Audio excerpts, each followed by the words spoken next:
পায়খানা হয় ওই সুন্দরী রমণীটার দিকে আর তাকানো যায় না।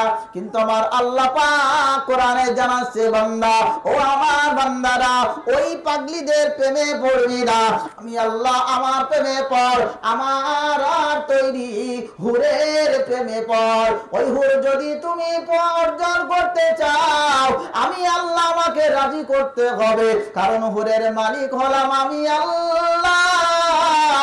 কোন মানুষ যদি কোন মানুষের কাছে পয়সা চায়, আগে তাকে রাজি করতে হয়, তারপরে দেয়। আব্বাকে আগে পটাইতে হয়, তারপরে 500 টাকা আমার বাপ দেয়। এভাবেই বাপরা দেয়। তাই আল্লাহ বলতেছে, বান্দারে আমাকে আগে পটাতে হবে। আমি আল্লাহ যদি রাজি থাকি, তোর কবরের বেড়া পার হয়ে যাবে, হাসর পার হয়ে যাবে, তোর ফুলসিরাতের পুলটা ব্রিজটা বিদ্যুৎ গতিতে পার হয়ে যাবি। আমি আল্লাহ যদি নারাজ হই, মৃত্যুর সময় বিপদে পড়বি।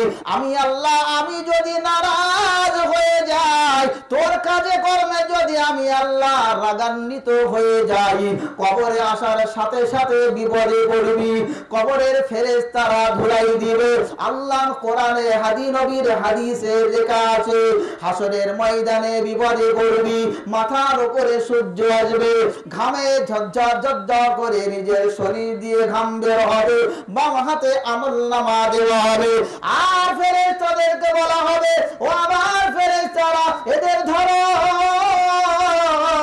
খুযুহু ফাগুল্লুহু সুম্মাল জাহিম সাল্লু, এদেরকে ধর। আল্লাহ কি বলবেন? কোরআনে লেখা আছে, আমার কথা নাই। খুযুহু আখাযা ইয়াখুযু আখযান, যার মানে হচ্ছে পকড় না, ধরা, মজবুত করে ধরা। খুযুহু, আমার নাফরমান বান্দাদেরকে ধর। দুনিয়ায় টাকার পেছনে ছুটেছে, আমি রব কিসে রাজি হই সেই দিকে ছোটে নাই, এদেরকে ধর। আল্লাহ কিভাবে ধরবো?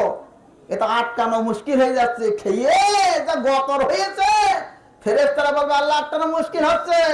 তখন আমার আল্লাহ বলবেন, খুযুহু ফাগুল্লু সুম্মাল জাহিম সাল্লু, এরপরে শেকল দিয়ে টেনিস বলের মতো বেজে ফেল। এরপরে সুম্মাল জাহিম সাল্লু, জাহিম নামক জাহান্নামে ফেলে দে। জাহান্নামের আগুন কত গরম বোঝেন, জানেন?